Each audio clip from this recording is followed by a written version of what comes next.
Jesús es mi Rey soberano, mi gozo es cantar su honor.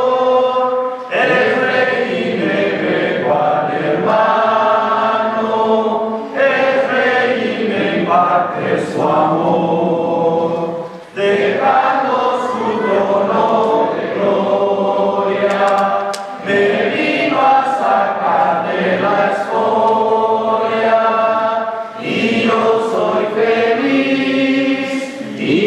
Soy feliz por él.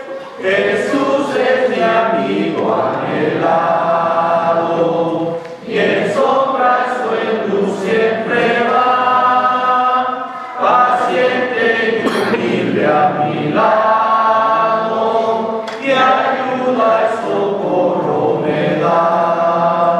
Por eso constante lo sigo, porque Él es mi Rey y mi amigo, y yo soy feliz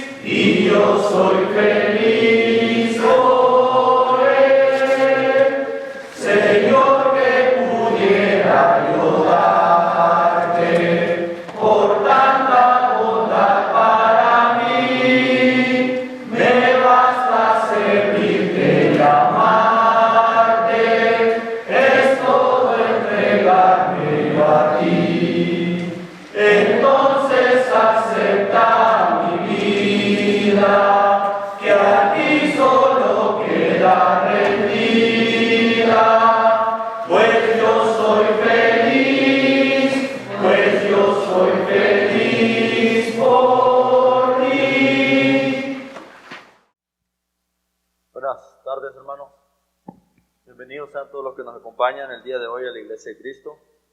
Primero que nada, le quiero dar las gracias a Dios, como todo el tiempo, por esta oportunidad que Dios me da. Es una oportunidad, así lo miro, que a cada uno de nosotros nos da para pararnos aquí enfrente a hablar de la palabra de Dios. Créanme que no es fácil, créanme que es difícil. Estar aquí arriba parados hablando de la palabra de Dios no es algo que se toma a lo ligero, es algo difícil para la carne, porque pues, la carne se rebela en contra de todas las cosas de Dios y a veces nos pone tan nerviosos aquí arriba, porque vamos a exponer algo de Dios, algo de la palabra. Tomo también este tiempo para pedir un perdón, primero a Dios, y a alguno de ustedes, si en alguna manera he ofendido a alguien, pido perdón. Nunca ha sido mi intención ser pues tropiezo para alguien.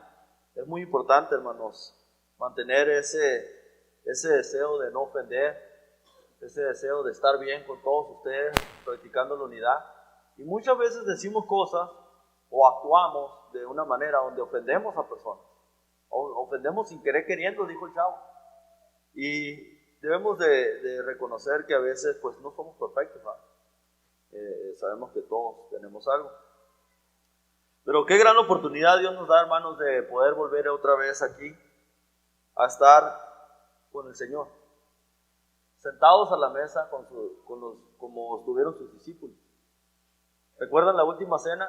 Cuando Jesús les dijo, ¿cómo he deseado estar con vosotros y comer esta Pascua?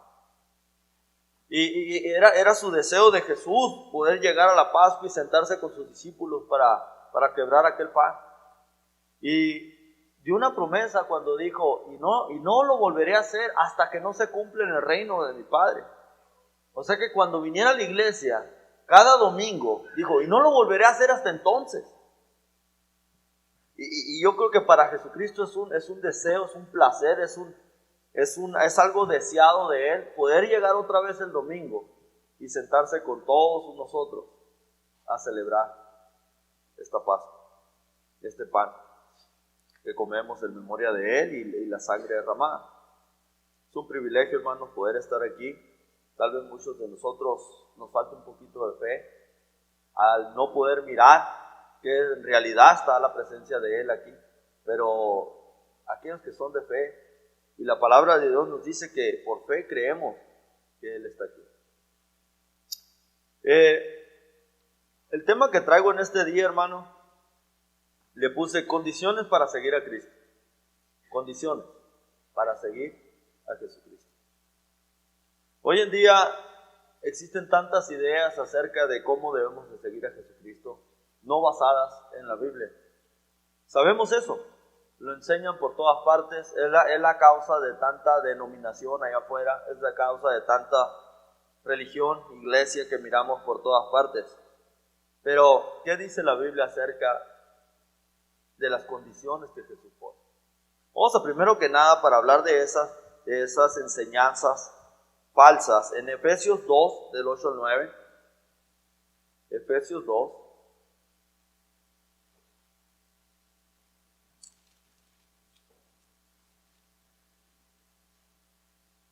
del 8 al 9 dice la palabra: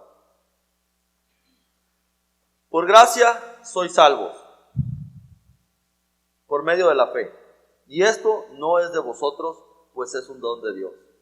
No por obras, para que nadie se gloríe. Dice la palabra que por gracia somos salvos, por medio de la fe. Esto no es algo de ustedes mismos. Tampoco es a causa de las obras, qué tan buena persona eras o qué tan buena persona era yo. Le daba de comer a los pobres, ¿verdad? Ayudaba a las personas. Esto no tiene que ver nada con obras. Esto tiene que ver con la gracia de Dios, que cuando estaba en su trono, en su reino, y miraba la perdición del mundo, que después de haber mandado el diluvio, después de haber mandado a Abraham, el pueblo judío, a los profetas, a tantas personas, dándonos tantas oportunidades a la creación de Dios, después de haber visto toda la desobediencia del hombre, la gracia de Dios todavía no tomó en cuenta nuestros pecados y dijo: voy a hacer otra cosa, voy a mandar a mi hijo. Esa es la gracia de Dios. Eso no tiene nada que ver con qué buena persona eras. De eso no lo toma en cuenta Dios. Él solamente miró una cosa en nosotros: estábamos condenados. Estábamos condenados a vivir eternamente separados de Dios. Y la gracia de Dios fue tan grande que mandó a su hijo, pero no tiene nada que ver con lo que tú y yo hagamos supuestamente en las cosas buenas. Hacer cosas buenas es parte de ser un hijo de Dios, es parte de la fe, es parte de hacer las cosas bien como Dios quiere que hagamos, pero no es parte de nuestra salvación. Pero este versículo de la Biblia es uno de los versículos más malinterpretados por las religiones allá afuera. Dado a que enseñan este versículo como diciendo: no hay nada que tengas que hacer ya. Lo único que una persona tiene que hacer es creer en Jesucristo y ya. Yo pensaba, y estudiando esta escritura, todo el tiempo le hemos conectado con el mundo religioso cristiano, ¿verdad? Acepten a Jesucristo en su corazón, levanten la mano y esta noche serán salvos. Haremos una oración por ustedes y serán salvos. No hay nada que tú tengas que hacer de ahí para allá. Siéntate, recárgate, crúzate de brazos, tu salvación está garantizada. Yo pensaba que podíamos conectarla a eso, pero me puse a pensar, indirectamente, así vivía yo mi vida en aquella religión en la que yo no era de las denominaciones. Bueno, sí era de la denominación. Yo no era del cristianismo, le podríamos decir, yo era de otra religión. Pero la mentalidad que existe allí, o que se proyecta y que se nos da a entender es: ya la lograste. O sea, yo viví una vida donde yo nomás venía y me sentaba en la iglesia y me iba. Y con eso pensaba que yo estaba bien con Dios. Pero esto es lo que enseñan las religiones. Te hacen creer y entender que con solo venir el domingo es suficiente. Cree nomás, es suficiente. El hermano que nos enseñó la palabra decía: esta es una enseñanza diabólica. Porque hace creer a la persona que básicamente se ha ganado su salvación con el solo hecho de creer en un Cristo, de creer en una imagen, de traerlo colgado en un crucifijo o X cosa. Pero la Biblia no enseña. La Biblia no enseña que creer es suficiente. Vamos a Santiago 2:19. Santiago 2:19.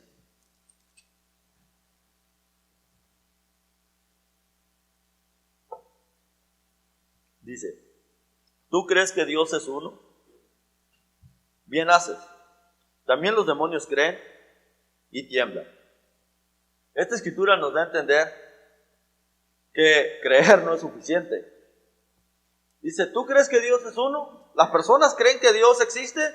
Bien hace. Pero déjame decirte una cosa, dice. También los demonios creen y tiemblan de miedo.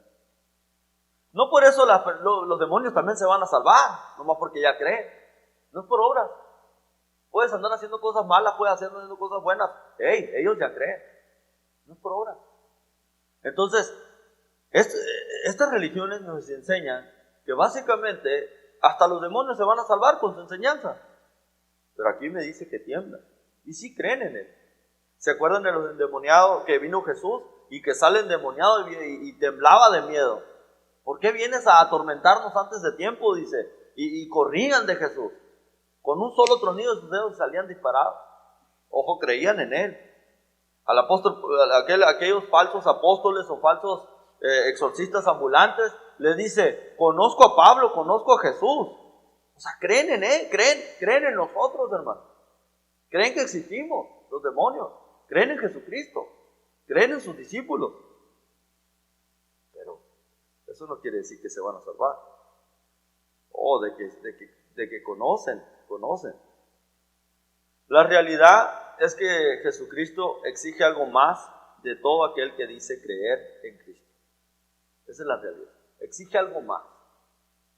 ¿Cuáles son las condiciones para seguir a Jesucristo? Creer no es suficiente. Creer solamente no es suficiente, pero ¿cuáles son las condiciones? Vamos a ver qué dijo Él mismo en Marcos 8.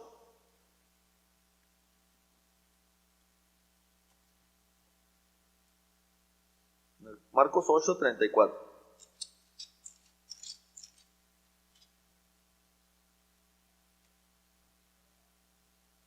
Y llamando a la gente y a sus discípulos les dijo, si alguno quiere venir en pos de mí, niéguese a sí mismo y tome su cruz y sígame.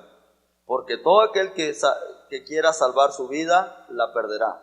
Pero todo aquel que pierda su vida por causa de mí y del Evangelio, la salvará. De acuerdo a esta escritura, hay algo más que se necesita para creer en Jesús, para poderlo seguir, para poder ser su discípulo. Hay algo más. Y nos da el versículo 34 nos enseña dos cosas necesarias para poder seguirlo a Él. Dos condiciones. La primera es, niégate a ti mismo. Niégate a ti mismo. ¿Qué significa esto?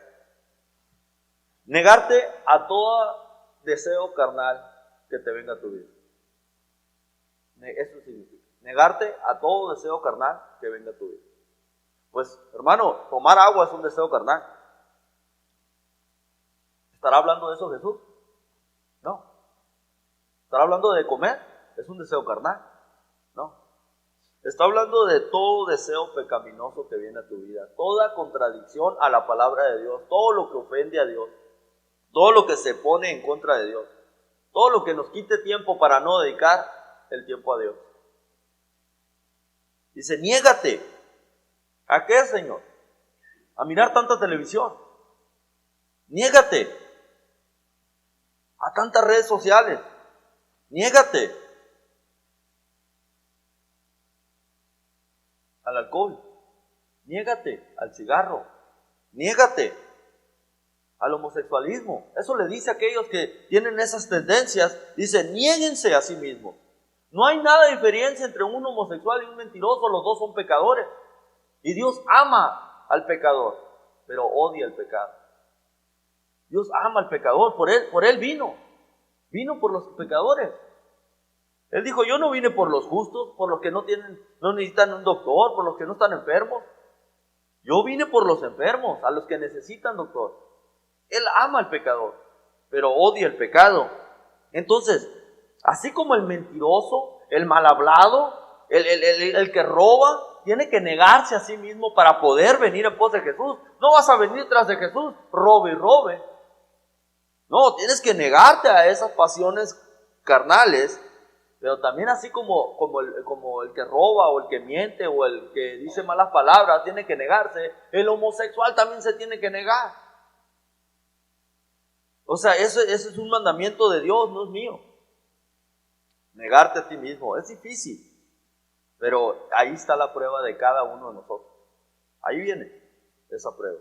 Esa es una condición que Él puso, que para que tú te puedas acercar a Él es necesario negarte a ti mismo. La segunda condición dijo: toma tu cruz. Toma tu cruz y sígueme. Cárgala. ¿Qué significa cargar la cruz? ¿Traer una cadenita con una cruz aquí? No. Significa que va a ser difícil. No va a ser nada fácil. Te va a doler. Se te va a hacer pesada la cruz. Van a haber momentos donde no vas a sentir que no la puedes, ya quiero tirar la toalla. Eso de ser cristiano para mí me está afectando mucho. Estoy teniendo muchos problemas. Y todavía de pilón tengo que cargar la cruz. Pues Él nos dio el ejemplo. A pesar de que le pegaban, lo golpeaban, lo insultaban, lo maltrataban, lo despreciaban. A pesar de todo eso, ya golpeado, ya latigado, ya sangrando, ya lastimado por todas partes, todavía le dijeron: carga tu cruz y camina con ella. Fue algo pesado.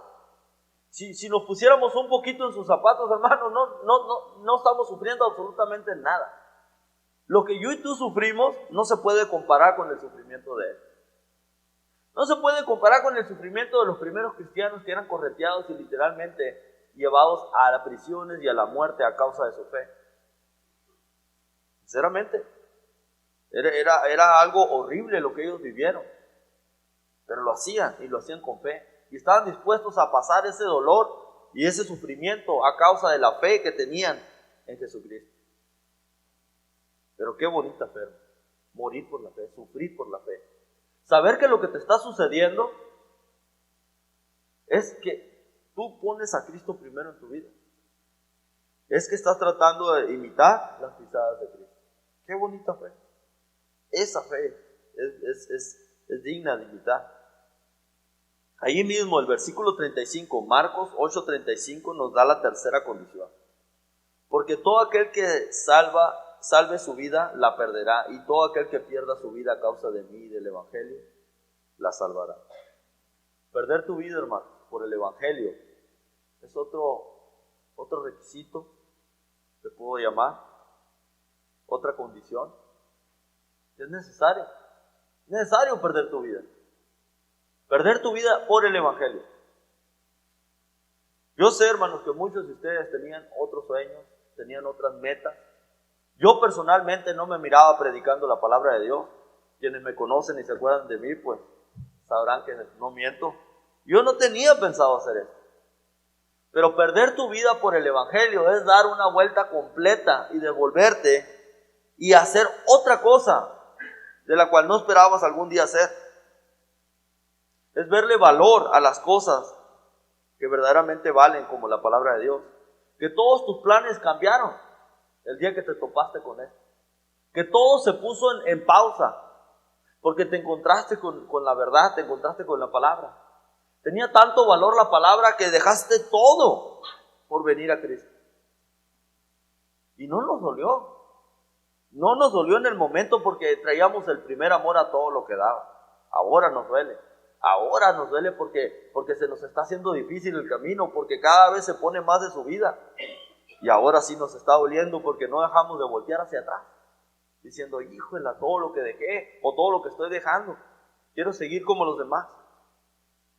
El hermano que nos predicó la palabra nos contaba una historia que él iba derechito a Hollywood. Él iba a cantar ópera. Pero cuando se topó con esto, cambió su destino. Cambió sus planes. Lo entregó todo. Su casa era una biblioteca. Su tiempo era para Dios y para nosotros. Dedicado a la palabra de Dios, a estudiar. Yo entraba a su oficina y tenía todo tipo de libros ahí que él leía. Él se ponía a leer, a estudiar. El deseo de él era alimentar al pueblo de Dios, a la iglesia de Cristo. Yo lo miré Y eso es perder tu vida en el Evangelio. Es necesario perder la vida. El cuarto requisito, pues todos lo sabemos ya. Aquella gran conversación que Jesús tuvo con Nicodemo, ¿verdad? Para poder venir a Cristo es necesario nacer de nuevo, obedecer el Evangelio. Hechos 2:36. ¿Verdad? También dice ahí, Pedro le dio las instrucciones a aquellos 5,000 judíos y 3,000 fueron bautizados. Esas son las condiciones para venir a Jesús. Sin llevar a cabo estas condiciones, hermanos, no puedes venir a Jesús. Y podrás venir y ser bautizado, pero no tienes el deseo de negarte a ti mismo, no tienes el deseo de dejar tu vida pasada, no tienes el deseo de cargar la cruz, de que cuando se pone difícil es cuando más te debes de aferrar a Dios. Si no está ese deseo, esto es en vano. Esto es en vano. Esto es lo que la Biblia enseña. Enseña la palabra de Dios que no es suficiente creer solamente como pensábamos en otro tiempo. Que es necesario hacer más. Es necesario negarnos a nosotros mismos. Mateo 13, 45 y 48. Mateo 13. Matthew 13, verse 45. 13, 45.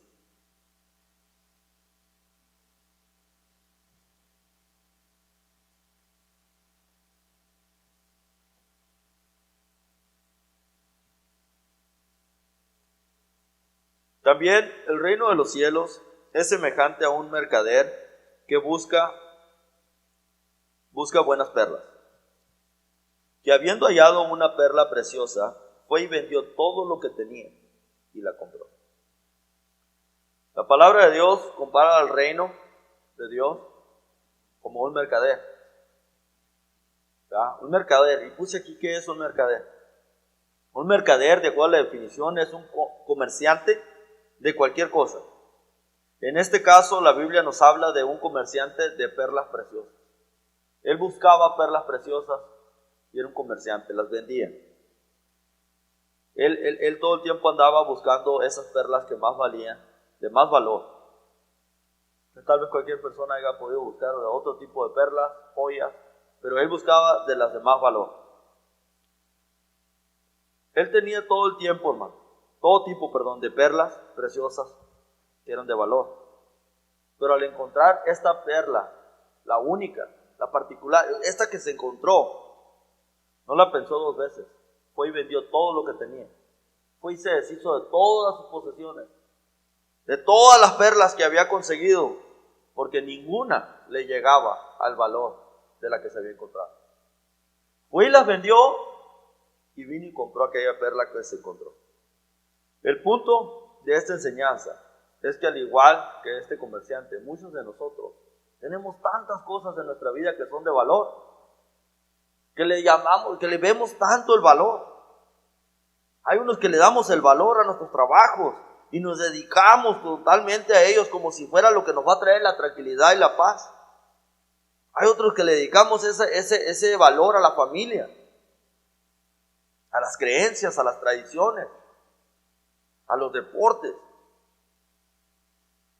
Pero cuando una persona de fe se topa con Cristo, se da cuenta que es lo más grande que hay en la vida, es lo que tiene más valor y que tiene que deshacerse de todas sus pertenencias, de todo lo que le tiene de valor para adquirir esta perla.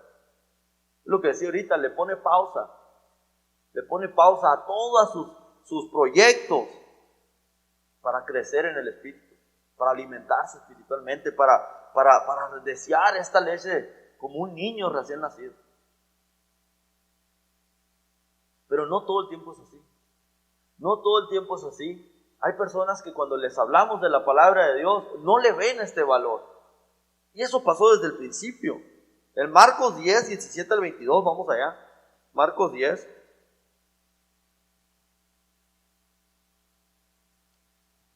(17 al 22).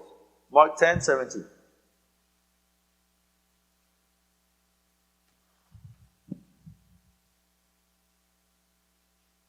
Al salir él para seguir el camino, vino uno corriendo, hincado de la rodilla delante de él, le preguntó: Maestro bueno, ¿qué haré para heredar la vida eterna? Jesús le dijo, ¿por qué me llamáis bueno? Ninguno es bueno, sino solo uno, Dios. Los mandamientos sabes: no adulteres, no mates, no hurtes, no digas falso testimonio, no defraudes, honra a tu padre y a tu madre. Él entonces respondiendo le dijo, Maestro, todo esto lo he guardado desde mi juventud. Entonces Jesús mirándole le amó y le dijo, una cosa te falta, anda, vende todo lo que tienes y dalo a los pobres y tendrás tesoros en el cielo. Y ven, sígueme tomando tu cruz. Pero él afligido por esta palabra se fue triste porque tenía muchas posesiones. Esta persona tenía tantas posesiones que cuando vino Jesús no le vio el valor. Fue la misma que cualquier otra persona, porque a la hora de pedirle que lo siguiera y que vendiera todas sus posesiones, lo que tenía más peso era lo que él tenía. Se fue triste. Y dice que cuando el hombre le dijo, todo esto he guardado los mandamientos de Moisés, he sido fiel en la religión. Y dice Jesús, entonces Jesús lo amó y le dijo, vende ahora todo lo que tienes. O sea que cuando alguien te ama, hermano, es que te viene a decir lo que no quieres oír. Cuando alguien te ama, en verdad, te viene a decir lo que tú no quieres oír. Y te vengo a decir que sin Cristo no somos nada y que lo necesitamos en todo momento de nuestra vida para que guíe a nuestros hijos, porque de Él viene la vida, la salud y todo lo que tenemos. Este joven rico, hermanos, era como aquellos muchos de nosotros que de lejos decíamos que seguíamos los mandamientos de Dios, de lejos obedecemos a Dios, de lejos, pero no queremos nada de cerca, no queremos nada personal, nada donde yo lo tenga que llevar a cabo, de lejos nomás, porque a la hora de seguirlo y andar literalmente con Él, no, hasta ahí no llego. Vamos a ver qué dice Lucas 9, 57 al 62, Lucas 9,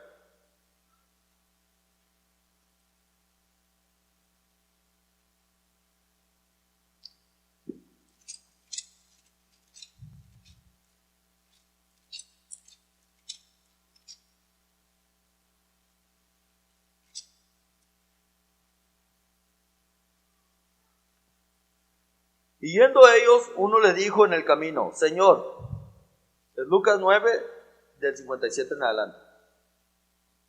Y yéndose ellos, uno le dijo en el camino, Señor, te seguiré a donde quiera que vayas. Y le dijo Jesús, las zorras tienen sus guaridas y las aves del cielo los nidos, mas el Hijo del Hombre no tiene dónde recostar la cabeza. Y dijo a otro, sígueme. Él le dijo, Señor, deja que primero vaya y entierre a mi padre. Jesús dijo, deja que los muertos entierren a sus muertos, tú ve y anuncia el reino de Dios. Entonces también dijo otro, te seguiré, Señor, pero déjame que me despida primero de los que están en mi casa. Y Jesús dijo, ninguno que poniendo su mano en el arado mira hacia atrás es apto para el reino de Dios. Aquí están algunas situaciones de personas que se toparon con Jesús, pero no pudieron entender o verle el valor de lo que estaba enfrente de ellos. La parábola de la perla preciosa representa que Jesús es esa perla y que se topó con algo que valía mucho más que todo lo que él tenía. Estas personas no pudieron ver el valor. Jesús les decía, sígueme. El primero le dijo, Señor, te seguiré donde quiera que vayas. Y Jesús le dice, las zorras tienen sus guaridas, las aves del cielo sus nidos, pero yo no tengo ni de dónde recostar mi cabeza. Parece que no hubo respuesta de este primero que le dijo eso. Él se brinca el segundo y le dice, tú sígueme. Señor, deja primero que vaya y entierre a mi padre. Bueno, el otro, siguiente. Señor, deja primero que me vaya y me despida de los míos. Ninguno que voltea hacia atrás es digno. Ninguno que voltea hacia atrás pensando más, doliéndole más en lo que está dejando, lo que va a dejar o en lo que se tiene que despedir. Ninguno es digno para seguir a Jesús. Hay personas que no le van a ver el valor. Jesús le predicaba a una multitud de personas y llegaban y se iban, y tal vez enojados porque Pedro le dice, Señor, se están ofendiendo con lo que estás diciendo. ¿Por qué no les das el entendimiento como a nosotros? ¿Y qué le dijo Jesús? Estas personas tienen ojos y no ven, oídos y no oyen. Ojos y no ven el valor que está enfrente de ellos. Oídos para escuchar las palabras que verdaderamente tenían razón, valor, importancia. No todos, hermano. La fe no es de todos. No es de todos. Hay personas que no iban a escuchar o oír al Mesías. La iglesia del primer siglo fue compuesta por hombres y mujeres que no la pensaron dos veces para seguir a Jesús el día que se toparon con Él. No la pensaron dos veces. No dieron excusa, no pusieron pausa, no dijeron déjame ver, espérate, déjame pensarla bien. Entendieron el mensaje y lo aceptaron y lo hicieron suyo y no voltearon hacia atrás. Estas personas fueron de fe y la palabra habla de ellas. Muchas mujeres y hombres lo hicieron en el primer siglo, fueron de valor, aceptando a Jesucristo. ¿Se acuerdan a la vez que se encontró Jesús a Pedro y a Andrés? Estaban pescando. Pedro y Andrés estaban pescando y Jesús viene hacia ellos y se los topa y les dice, vengan, yo les haré pescadores de hombres, pero síganme. Dice que al instante Pedro y Andrés tiraron las redes y lo siguieron. No preguntaron. ¡Wow! O sea, llegó de la nada.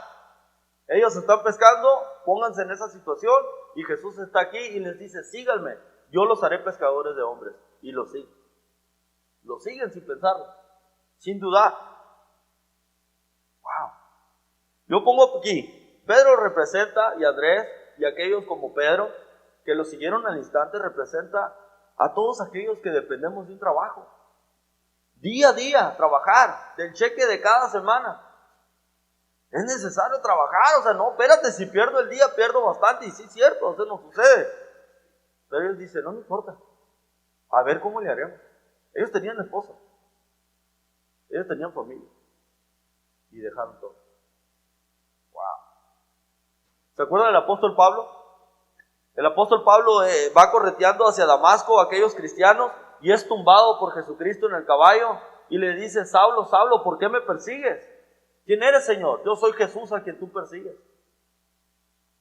¿Qué quieres que yo haga? Esas fueron las palabras de Pablo. ¿Qué quieres que yo haga? Vete a Damasco y ahí se te dirá lo que tienes que hacer. Un hombre llamado Ananías vendrá hacia ti. Pablo representa, hermanos, a personas estudiadas. El apóstol Pablo era estudiado, rico, devoto, religioso, devoto, entregado a su religión, celoso de su religión. Y Pablo no le interesa nada. Él, con sus tantos estudios, no le interesa ir a Damasco a que un Ananías, que tal vez ni siquiera era estudiado, venga hacia él y le diga qué tiene que hacer. Le dé instrucciones de algo que él no sabe, porque normalmente los estudiados saben mucho. Y una persona como yo, que ni siquiera terminó la high school, pues, ¿qué le voy a andar diciendo yo a uno de esas personas? Pero a Pablo no le importa. Él escuchó el mensaje de Jesús. ¿Se acuerdan Cornelio? Cornelio también. Cornelio era un soldado romano, hermano. Era un soldado romano, Cornelio. Pero dice que era creyente, de fe. Daba ofrendas y hacía oraciones a diario. O sea, era una fe increíble la de él. Y Dios escuchó las oraciones de Cornelio y mandó un ángel y le dijo que buscara a Pedro para que le dijera qué tenía que hacer. Y fue y lo buscó. Mandó gente que trajeran a Pedro hasta donde él vivía y le dijera qué era lo que tenía que hacer. Y déjenme decirle una cosa, cuando Cornelio está esperando a Pedro, ¿saben qué hizo Cornelio? Invitó a todos sus familiares y a todos sus amigos más cercanos, a los que más estaban ahí, para que ellos también escucharan el mensaje. Él no se quedó esperando solo, él ya andaba predicando. Y tenía un montón de personas que recibieron el Espíritu Santo junto con Cornelio. Pero también era romano, era un soldado, hermano. Eso no le impedía a Cornelio hacer la voluntad de Dios. ¿Qué de las mujeres? ¿Se acuerdan las mujeres que siguieron a Jesús? Algunas mujeres andaban tras de Jesús siguiéndolo, ayudándole en todos los quehaceres que tenían que hacer para poder andar del pueblo en pueblo llevando la palabra de Dios. Ellas se dedicaron desde un principio. a seguir a Jesús y sacrificar todo lo que ellas algún día habían tenido deseos de casarse, criar sus familias. María, la madre de Jesús, tenía otros hijos, pero andaba tras de él, estaba tras de Jesús. Dice que esas mujeres que seguían a Jesús, muchas de ellas eran de estado económico. Ahí está en Lucas 8, ahí lo pueden leer. Y ellas aportaban para las necesidades de lo que ellos hacían para que se pudieran mover. Los primeros cristianos, hermanos, dice que vendían todas sus propiedades y todo lo que ellos tenían por la obra, por el amor a la obra. Representando a lo que la parábola de la perla preciosa es. Dice que vendes todo por adquirir aquello. Y es lo que ellos hacían. Eso es lo que los primeros cristianos hacían. Hermanos, ¿qué hemos dejado nosotros? ¿Qué hemos dejado nosotros para servir a Cristo como se merece? Sin impedimentos. Dice la palabra de Dios allá en primera de Juan, dice, no améis al mundo, ni las cosas que están en este mundo, porque todo el que ama al mundo, el amor del Padre no está en él. Todos los deseos de los ojos, los deseos de la carne y la vanagloria de la vida, no provienen del Padre, sino del mundo. Y el mundo va a pasar, hermano, y sus deseos. Pero el que hace la voluntad de Dios permanece para siempre. Eso lo dice primera Juan 2:15. Ahora, solamente nos está pidiendo que no amemos el mundo. No nos está diciendo como a Pedro y a los discípulos, dejen su familia. No, nomás no, dejen el mundo. Es todo. Que no les afecte tanto el mundo. ¿Para qué? Para poder llevar a cabo la gran comisión. En Mateo 28, 18 al 20 dice, ya saben lo que es la gran comisión, Mateo 28, del 18 al 20, Jesús dijo, y Jesús se acercó y habló diciendo, toda potestad me es dada en el cielo y en la tierra. Por tanto, id y hacer discípulos a todas las naciones, bautizándolos en el nombre del Padre, del Hijo y del Espíritu Santo, enseñándoles que guarden todas las cosas que os he mandado, y he aquí yo estoy con vosotros todos los días hasta el fin del mundo. Hay que guardar todas las cosas que Jesucristo mandó. Enséñenles a guardar todas las cosas que Jesucristo... ¿Hasta cuándo, Señor? Hasta el fin del mundo. Van a pasar los tiempos, van a venir otras épocas, generaciones, que se sigue enseñando lo mismo. No le cambien. No le cambien de canal. Sigan donde mismo. Esa gran comisión, hermanos, para poderla llevar a cabo, tenemos que dejar el mundo. No amar el mundo. Porque el mundo es lo que muchas veces nos quita el tiempo para poder hacer este trabajo. En pocos días, hermanos, vamos a empezar un año nuevo. Yo sigo diciendo, inviten a las personas, háblenles de Cristo. Si no saben, aquí hay hermanos que enseñan el curso bíblico, díganlo. Nosotros le podemos llevar el curso hasta sus casas, traigan a una persona a Cristo. Porque yo creo que, en verdad, todo cristiano hoy en día debe de ser como ese comerciante que anda en busca de perlas.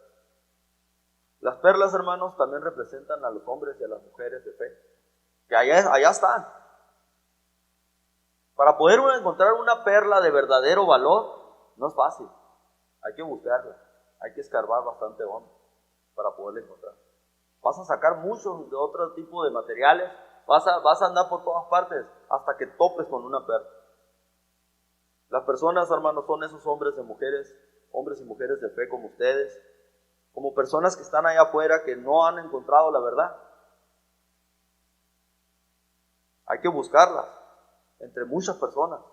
Y cuando las hayas, hay que quitarle valor a todo, sacrificar todo lo que tú tienes, el tiempo, la televisión, tu familia, los deportes, para ir a predicarle el evangelio, para ir a predicar esa palabra a esa persona.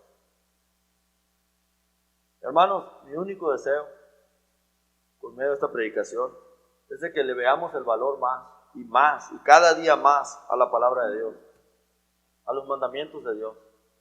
Y que empecemos un nuevo año con el deseo de hacer una diferencia en las personas que nos rodean. Si hay alguien aquí que ya sabe lo que es el Evangelio, pase al frente, aquí hay agua. Está un poco helada a lo mejor, pero puede ser bautizado. Gracias, hermanos. Vamos a entonar un último canto de invitación para todo aquel que quiera obedecer el Evangelio, puede hacerlo el día de hoy. Si no, le calentamos el agua y más tarde. Hoy.